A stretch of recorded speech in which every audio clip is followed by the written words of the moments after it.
Antes de comenzar formalmente, quisiéramos encontrar, ¿cuánto necesitamos? Yo los voy a ir llamando, es esto, para poder yo explicarles lo que es la historia oral, que es lo que es el libro de Soledad y Compañía, y si quieres ya empezamos de Bueno, una vez.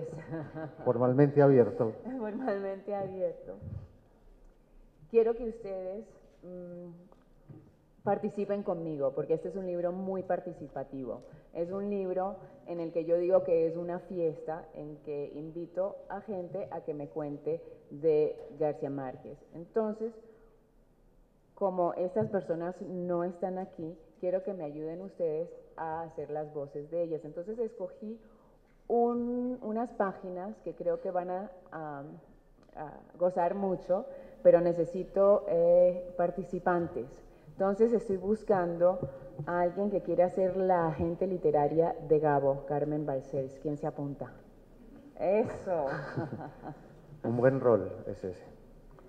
Todavía quedan disponibles. Todavía. ¿Quién quiere ser María Luisa Elío, que es la persona a la que Gabo le dedicó 100 años de soledad? Importantísima. A ver. Son párrafos muy cortos, es simplemente leerlos en voz alta. Sí, es y la muy verdad informal. es para, mira, Eso. ya se los están peleando. ¿Quién da más? ¿Quién da más? Creo que ahora voy a necesitar un señor.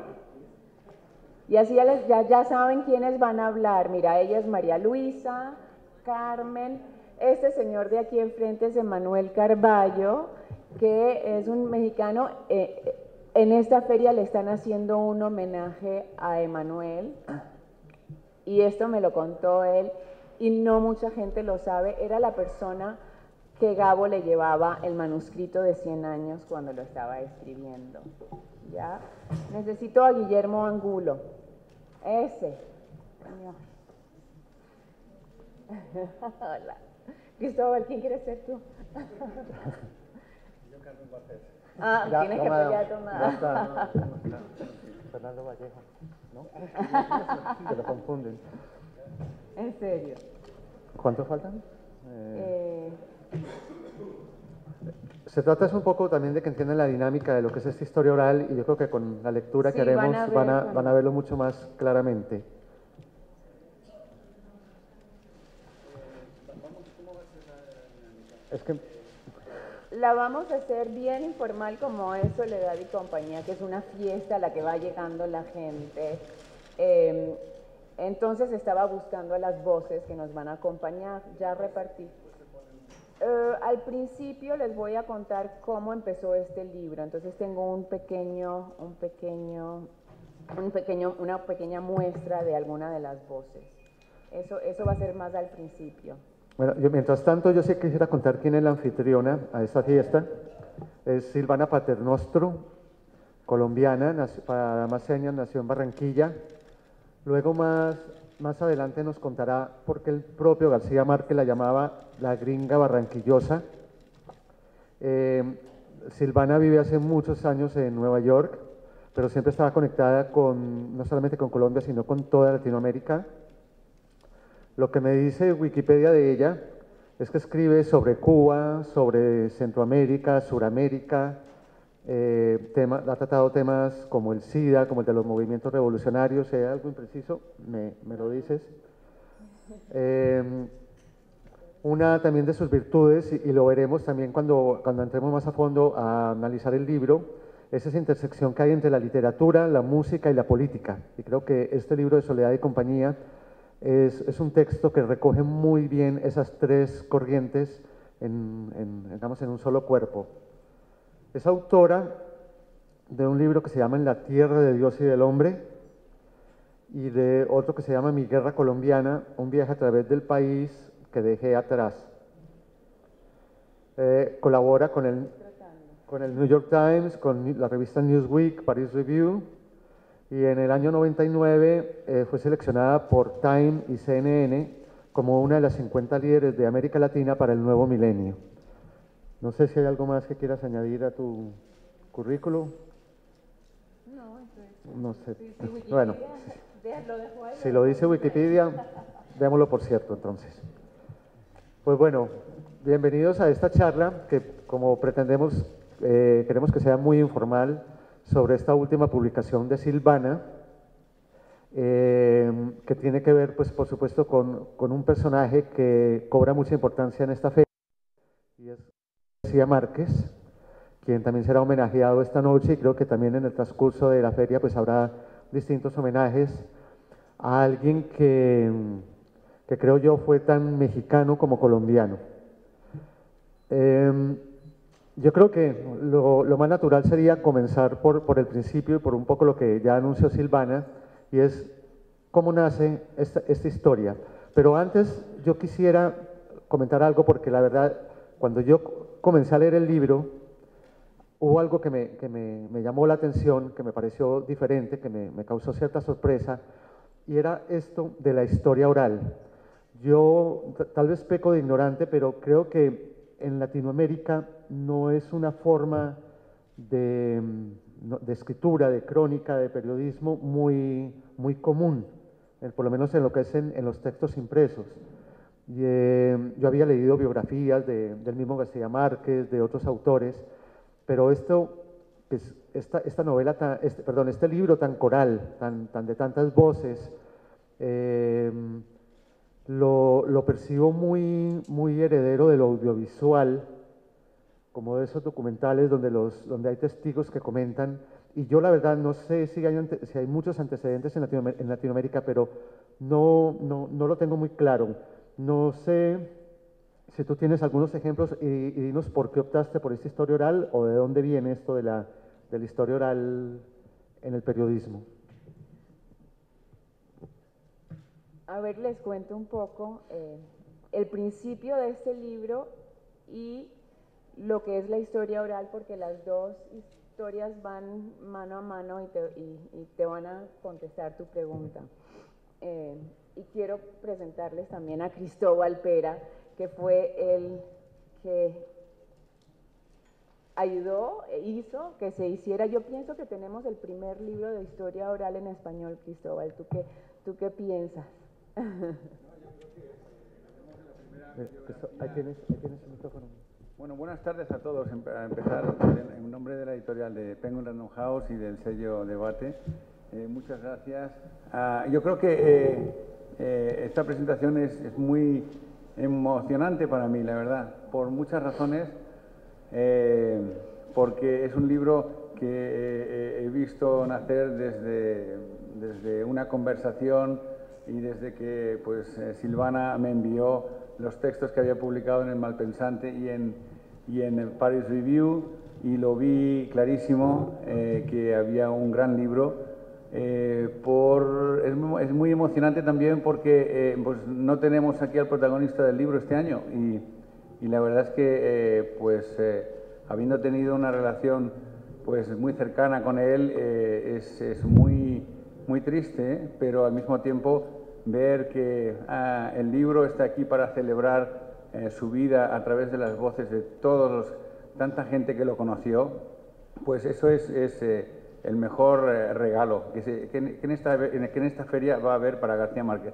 No somos tantos aquí, pero creo que son afortunados los que estamos aquí. Estamos afortunados de estar en esta presentación, de oír lo que vamos a oír, porque ahí es donde se celebra realmente la vida de García Márquez.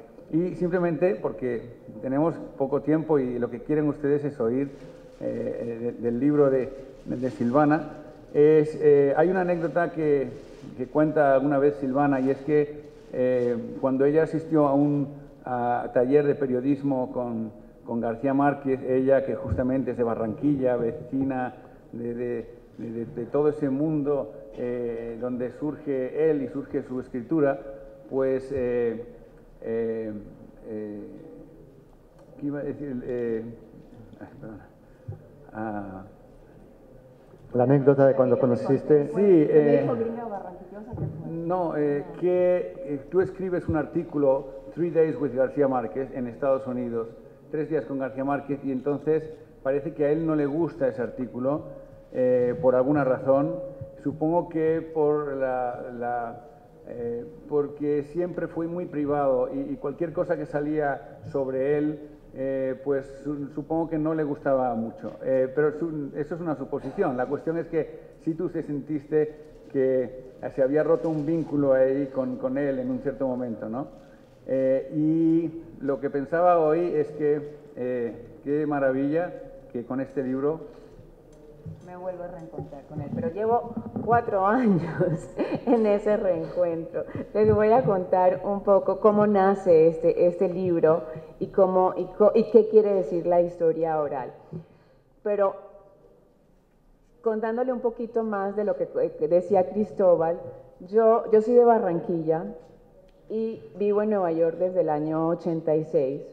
Y en el año 95, ya haciendo reportería en inglés siempre, asistí a uno de los primeros talleres que hacía la Fundación para el Periodismo Iberoamericano y uno de los 3 talleres que dictó García Márquez. Entonces, como decía Cristóbal, había un requisito, o sea, una regla para el taller. Éramos 12 periodistas. Pueden escribir sobre el taller lo que quieran, pero García Márquez no da entrevistas. Yo como periodista digo, no necesito la entrevista con García Márquez, yo quiero aprender de él y voy a escribir mi crónica sobre el taller. Entonces yo llego al taller, fue en Cartagena, y este señor a los 20 minutos, a la media hora, te digo, tenía una percepción increíble que mientras nos estábamos todos presentando me dice, ¿y tú, gringa barranquillosa, quién eres?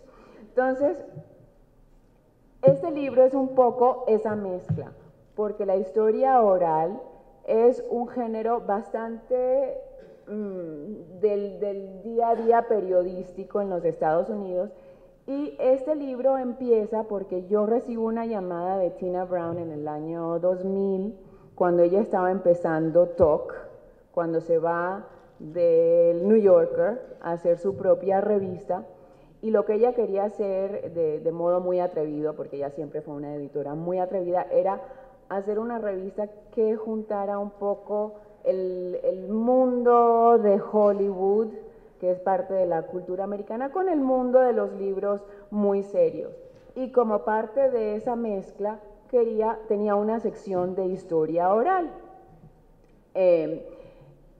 Hicieron uno sobre Reinaldo Arenas, estaban preparando otras, cuando, no sé si ustedes se acuerdan, salió una carta que decían que era de García Márquez cuando a él se le diagnosticó de un cáncer, y cuando llega esa carta, pues nada, en las revistas se puso a leerla, sino que pensaron, queremos hacerle un artículo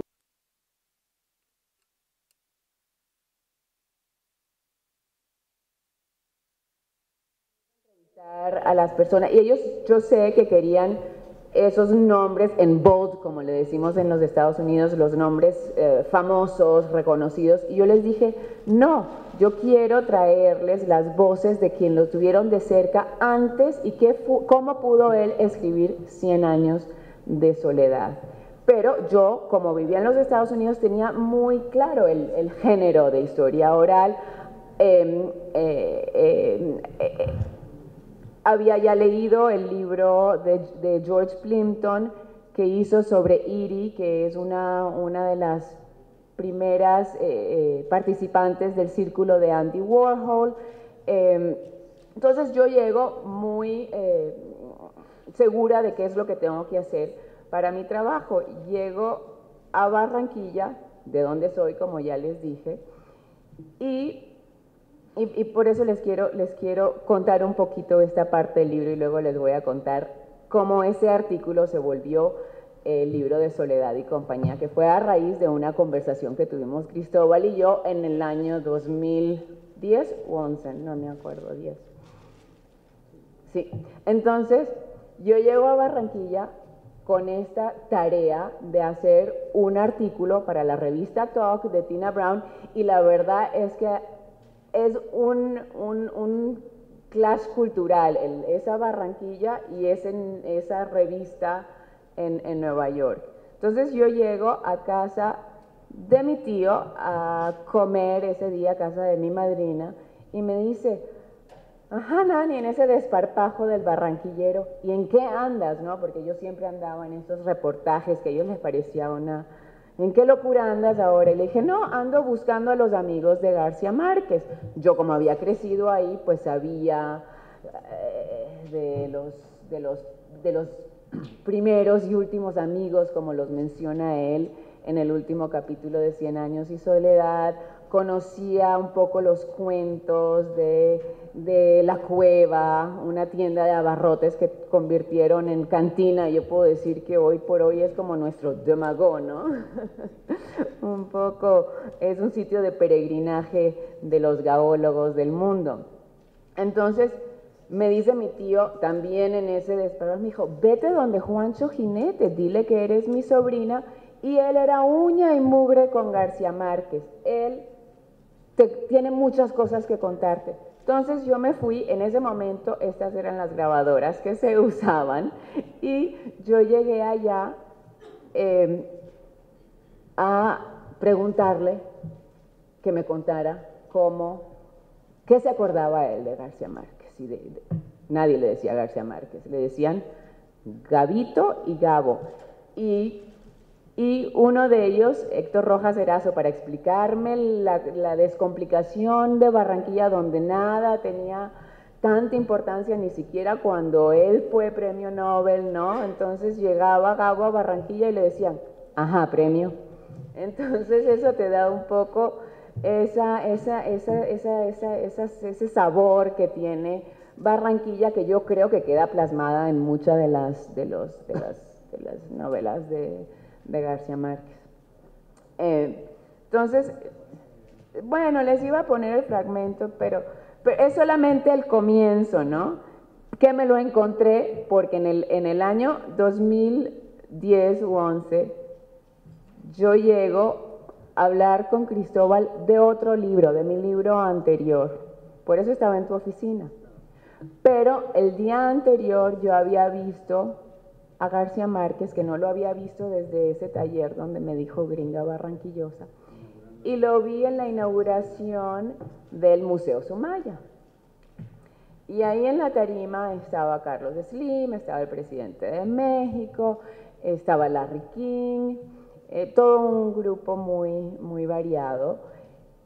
Y cuando se acaba esa ceremonia, yo veo algo que me hizo acordar no solamente las cintas, sino la voz de María Luisa de Lío, que me dice, es que salir con Gabo a la calle era como salir con Robert Redford. Y me decía, y eso no le pasaba a Carlos Fuentes. Y yo vi a García Márquez en ese momento, que ya era un señor de más de 80 años en el 2001, volverse Robert Redford, porque el recinto entero se le tiró encima a abrazarlo, a besarlo. Y yo dije, estoy enfrente de un ícono. Es una persona que tiene esa energía de mover y crear emociones fuertes, como puede ser un John Lennon, digo yo, ¿no? Entonces me acordé de esos tapes y empecé a decirle a Cristóbal que yo tenía esas cintas, pero resulta que yo esas cintas nunca las había escuchado, porque cuando terminé de hacer el reportaje, la revista estaba tan de carreras, porque no se sabía qué iba a pasar con García Márquez, que yo hacía la entrevista y corría a la oficina de DHL a mandarla a Nueva York. Imagínense los días dorados del periodismo donde se podía hacer ese tipo de gastos, ¿no? Entonces yo llegaba al DHL, mandaba mi cinta y un amigo barranquillero, que yo sabía que necesitaba entender las palabras de los barranquilleros, la traducía directamente al inglés. Entonces cuando yo hice la primera parte, que salió en Paris Review porque ya había cerrado TOC, las hice en inglés. En el 2010 cuando Cristóbal me dice, qué maravilla, hagámosla libro, me voy a buscar las cintas, encuentro las cintas, por eso ahí traje mi cajeta llena de cintas, pásamelas, Cristóbal. Que muchos ni siquiera sabrán de qué estamos hablando cuando dicen cintas, ¿no? Muchos no saben. Claro. Sí, yo creo que vale la pena mostrar de qué se trata. Esta es una cinta. Aquí habla Imperia Márceles. Solamente alguien del mundo de García Márquez se puede llamar Imperia Márceles, ¿no? De Daconte. Por lo general Nos uno... quedan 25 minutos, no puede Bueno, ser. dale, vamos. Entonces yo creo que... No, porque es que no, los vamos a poner a... No sabía que hablaba tanto. Bueno, hay una cosa interesante y aquí es que uno en el periodismo entiende que muchas veces una de las premisas más importantes es la búsqueda de la verdad. Pero hay algo aquí que de entrada, cuando yo comencé a leer el libro, dije, esto es conmigo. Cuando leí que Silvana escribía, para disfrutar este libro hay que dejar a un lado la noción de que todo en la vida tiene una sola verdad. Y uno, en la medida en que va entrando en cada testimonio, ve cómo se contradicen y finalmente hay unos hechos que nunca quedan claros, ¿no? No sé cómo tú te sentías frente a esos hechos donde había de pronto varias versiones, sí, con la curiosidad de encontrar la verdad en algunos de ellos o dejarlos simplemente... No, yo creo que ese es el género de la historia oral. No es un periodismo con la verificación de datos, es la memoria de cómo se lo acuerda cada uno y además eso es lo que nos dice Gabo al principio de Vivir para contarla. Cristóbal, la vida no es como la vives, sino como te la recuerdas. Entonces aquí está plasmado cómo cada una de estas voces se recuerda a estos momentos que pasaron con él. Y ahora, como nos queda tan poco tiempo, vamos a escuchar esas voces y a esas personas que les di las voces de cada uno, podemos empezar. Escogí estos capítulos porque además que nos muestran cómo escribió el Soledad y compañía, ocurren en México. Entonces, pues empiecen. Empezamos con Emanuel Carballo.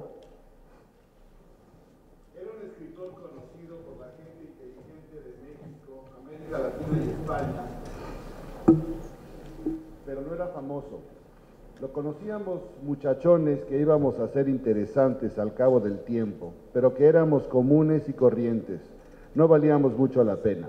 Éramos muy amigos. Bueno, llega Aera, llevado por Vicente Rojo. Comemos, cenamos, platicamos, nos emborrachamos durante meses.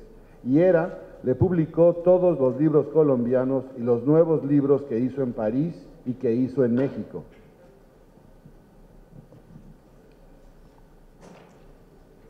En ese año, 1965, que yo vendí ese primer grupo de textos cortos, fue el año en que lo conocí por primera vez en persona durante el viaje que yo hice a México después de Washington, a donde fui por primera vez acompañada de mi esposo Luis. Y de ahí estuvimos en México y conocimos a Gabo y a Mercedes. El encuentro fue un encuentro maravilloso y a partir de esa ocasión nuestra relación fue consolidándose poco a poco. Ese primer viaje a América fue un descubrimiento extraordinario y fue el arranque de todo lo que ha sido mi vida profesional. Y hasta hoy tengo una frase que lo resume: mi destino es América.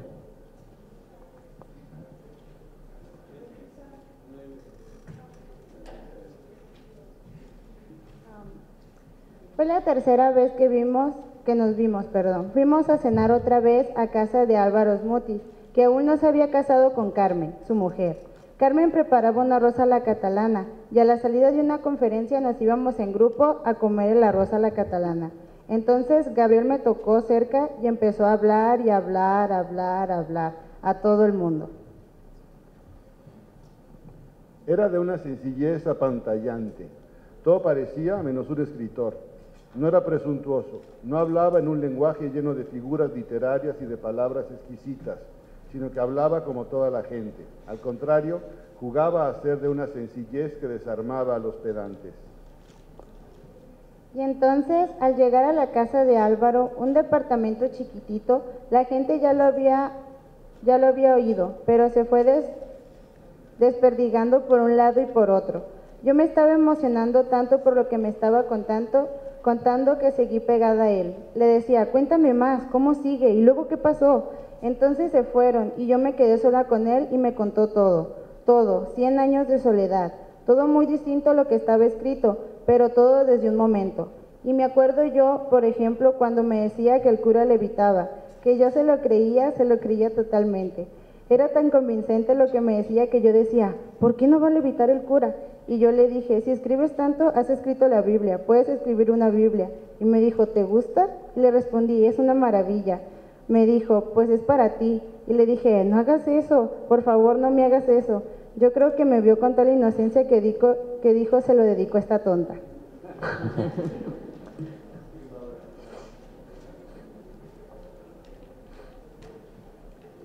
Yo me acuerdo de una publicidad famosa que hizo Gabo. Había un producto que se llamaba Calmex. Calmex es California, México. Calmex es marca de enlatados, de pescado y cosas de esas. Entonces lo que hizo Gabo fue una cosa así. Si de pronto usted no espera una visita a su suegra o a alguien y le llega sin avisar, Calmex, señora, Calmex. Esas cosas son muy ingeniosas.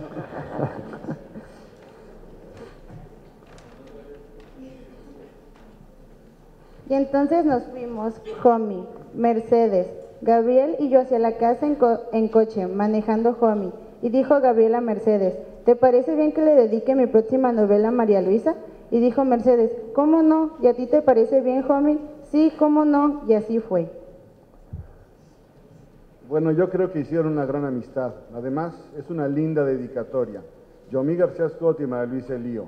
Una mujer muy bella, muy inteligente, muy receptiva. Hizo películas con su esposo Yomi.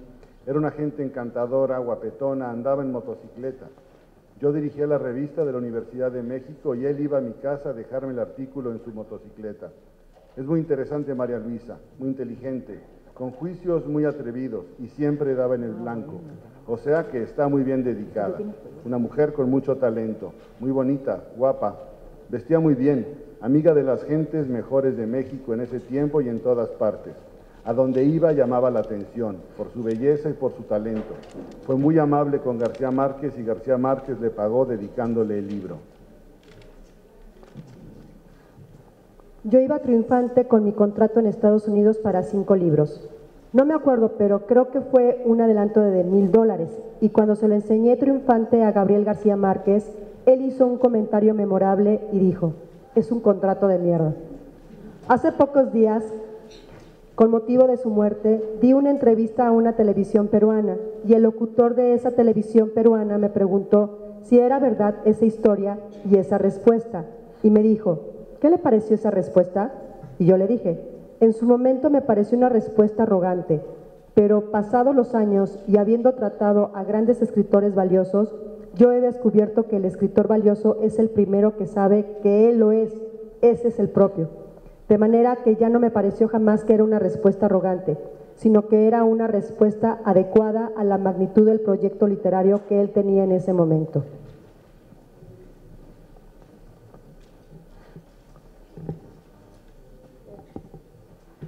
Gabo dijo, yo me tengo que retirar por 1 año y no voy a trabajar. Tú mira cómo te las arreglas, le dijo a Mercedes.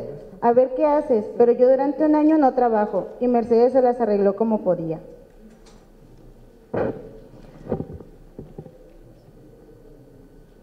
Consiguió un crédito. Yo creo que con un solo micrófono va a ser muy difícil. Yo creo que tienen una idea, ¿no? O quieren seguir oyendo cómo escribió Soledad y compañía.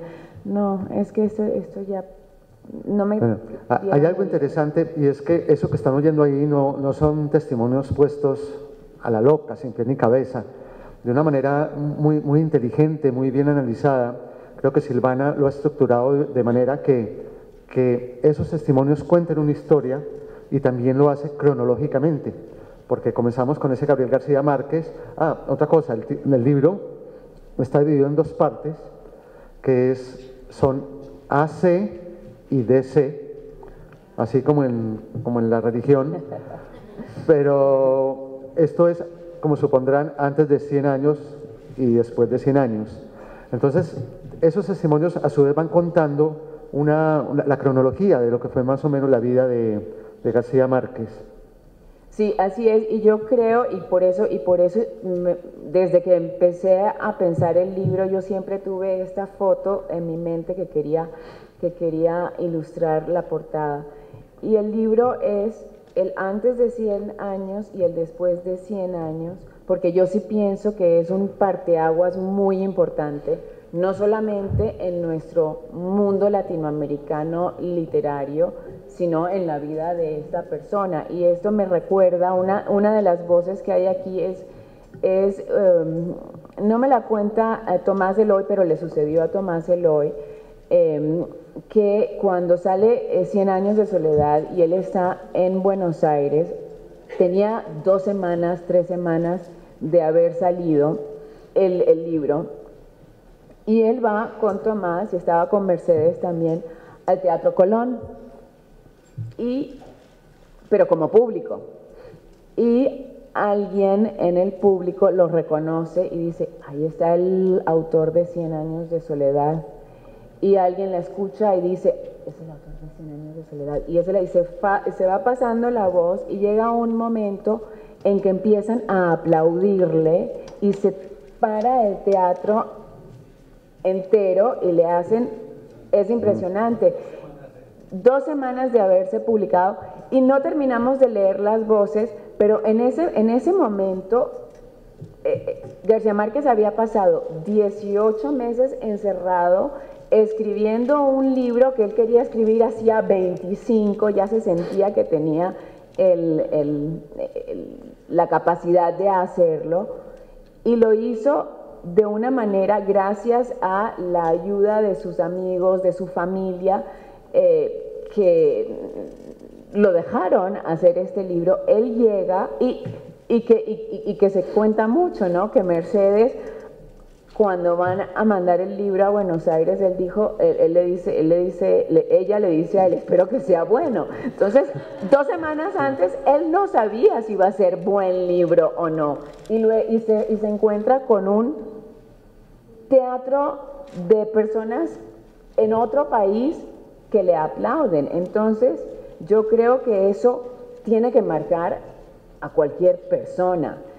Él tenía en ese momento 39 años, había pasado las de San Quintín para llegar a ser el escritor de ese libro, y pues yo sí creo de que por eso dividí el libro en el AC y en el DC, porque son 2 mundos, ¿no?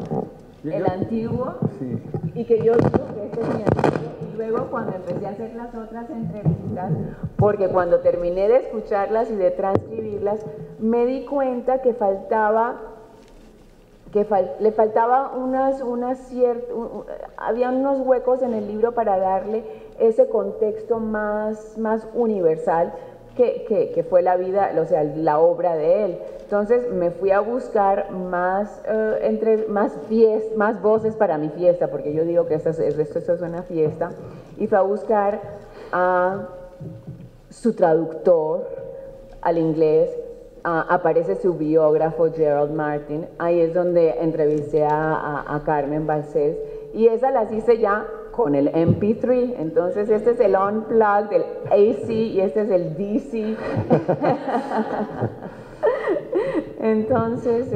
Sí, hay una particularidad con esa anécdota, me parece a mí, del Teatro Colón, y es que en general los escritores somos reservados durante un proceso de escritura y muy celosos con los textos. Yo lo que percibí con la lectura de este libro es que García Márquez le compartió 100 años de soledad a mucha gente en la medida en que le iba escribiendo, y pienso yo que en todo ese proceso sí tuvo muchas voces de apoyo y de confianza, de personas que le decían prácticamente aquí no hay nada que comentar, como también la de sus amigotes, que hay unos que decían que el libro era malísimo, ¿no? que Claro. Justamente iba a comentar antes que una de las cosas más interesantes es que García Márquez era un hombre muy, muy privado, no dio muchas entrevistas comparado con otros escritores y ni siquiera dio muchos discursos. El último libro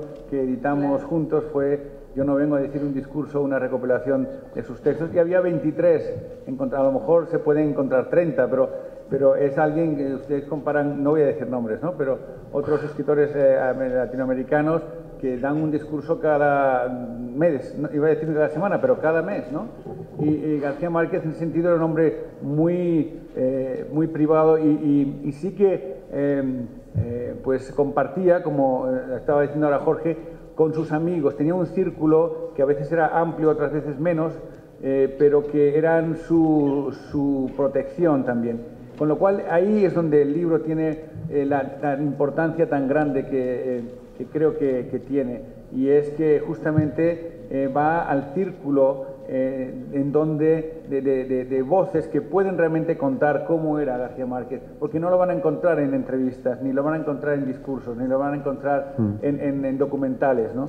Y ahí es donde no tengo ninguna duda de que este libro va a quedar para los restos como el gran la otra gran biografía y la que en el fondo pues a los lectores de García Márquez les va a gustar adentrarse, ¿no?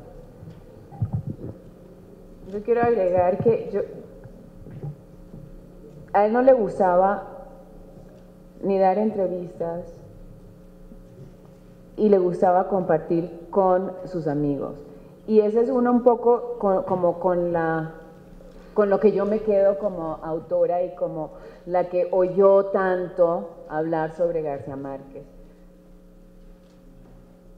Yo creo que me quedo con dos lecciones, y que son lecciones de vida que podemos utilizar para tener una vida un poco plena, llena de satisfacciones como la tuvo él. Yo creo que tuvo una vida fascinante de principio a fin, porque desde que nace en Aracataca y es criado por sus abuelos hasta el final de sus días, pues es una vida que él supo que tenía que hacer dos cosas: tener una disciplina absoluta, absoluta. Sí le gustaba sus amigos, le gustaba tomarse sus bailar, oír sus vallenatos, pero era de una disciplina férrea. Y lo voy a ilustrar con la historia que me cuenta Guillermo Angulo, ni siquiera cuando ya era el autor encerrado de 100 años de soledad, que tenía ya 4 libros publicados. Te estoy hablando de en París, en el año 53, estaba escribiendo o La hojarasca o El coronel no tiene quien le escriba, y Guillermo Angulo, un amigo de él que tenía un poco más de dinero, que él lo llama un día y le dice: Cabo, te invito esta noche, salgamos, hay 2 chicas, vamos a salir los 4. Y él le dice: no, Guillermo, no puedo salir. Y este le decía: pero ¿cómo así? Yo pago la comida, pago los tragos, la vamos a pasar bien. Él dijo: no, yo me propuse corregir el capítulo 3, y Guillermo insistía: pero a ver, ¿y qué casa editora te va a publicar eso? No tenía casa editora, no tenía un peso. Cualquier persona hubiera dicho: me voy, lo corrijo mañana, y él se quedó a corregir su libro. Una disciplina que todos podemos aprender de esa disciplina que hizo, sin nunca olvidarse que había que gozar la vida. Y lo otro que también aprendí es que se rodeaba de grandes amigos, y que para poder tener esa disciplina también tenía que tener esa compañía. Entonces, por eso yo me gustó el Soledad y compañía, porque además que es sobre todo los que queremos ser escritores, ese pacto, ese matrimonio que hay que hacer con la soledad, como nos contó Rilke, o le contaba al joven que le pide los consejos, él supo que a esa soledad había que agregarle una compañía de grandes amigos, y así los tuvo toda la vida. A ver. Quería mostrarles al público para que tengan también la sensación de que esto es una presentación única, la posibilidad de ver un libro con dos portadas diferentes, incluso con dos subtítulos diferentes. Claro. La edición colombiana, claro. también salió en España y esta es la edición mexicana. México tenía, él llamaba a México su otra patria, ¿no? Es una patria distinta, ¿no? Decía. Y como tú decías que era mexicano o colombiano, realmente México para él fue su otra patria, ¿no? Y lo decía, Sí, ¿no? yo siempre he tenido un poco esa duda porque fue un hombre que salió de Colombia desde muy temprano y se paseó por el mundo, estuvo en París, en Barcelona. ¿Dónde crees tú que García Márquez se sentía oriundo de verdad? Porque la verdad yo siempre tuve como esa duda. Obviamente su literatura yo la siento más que colombiana, como de una literatura mucho más del Caribe. Es caribeña, sí, absolutamente caribeña. Cartagena es un sitio donde él se sentía, yo creo, no voy a hablar mucho de eso, pero que él, Bogotá... No, definitivamente... Bueno, pero vamos a decirles a todos los que quieran saber qué es lo que quiere decir Cristóbal, que yo tengo un capítulo que se llama Cachacos y Corronchos, y ahí tú puedes entender qué es lo que Cristóbal... Bueno, la sensación vamos a ver, hay algo también muy interesante en García Márquez, y es esa sensación que ocurre en Colombia, los cachacos, corronchos, que también tiene mucho que ver con niveles sociales, con mirar desde arriba o desde abajo, y él, que venía de la costa, pues, y estuvo en Bogotá cuando joven y estudió cerca de Bogotá en Zipaquirá, siempre sintió esa mirada por encima del hombro de los bogotanos como algo que no quería soportarla, que no le interesaba. Bueno, ese es un chiste que no está en el libro, pero de un poco te puede dar a entender cuál es la diferencia. El corroncho y eso sí lo explico en el libro, es cualquier persona que viene de la costa caribe colombiana. Jorge es paisa, es de Medellín. Después... Sí, estoy por fuera de los dos. Entonces, la gente de la capital de Bogotá le dicen a los costeños, corronchos, costeños, de una manera despectiva.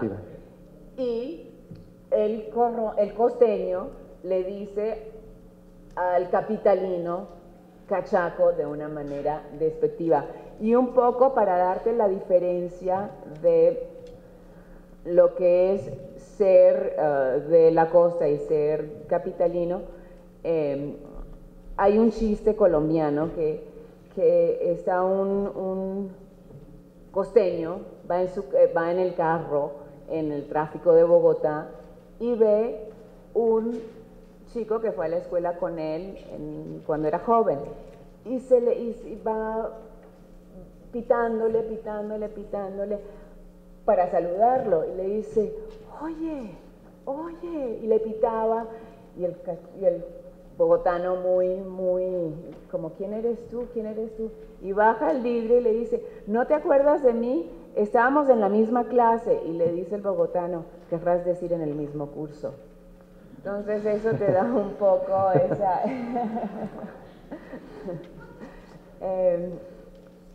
Sí, definitivamente... Y él siempre fue Caribe. El otro día, mira, él era Caribe, no la traje. Cartagena era un hombre claro, feliz, con el aire. Claro, mira, no la traje. Ahí estaba feliz, absolutamente, ¿no? Y desde otro sitio yo sí que creo que se sentía feliz de México. Y él me lo dijo en el taller, es más, cuando yo le entregué yo creo que él también se sentía muy mexicano, porque él dijo en el taller, es que mis hijos son de allá. Entonces, para él, México también tenía esa vida familiar de él, que fue mexicana. Entonces, es un Caribe mexicano.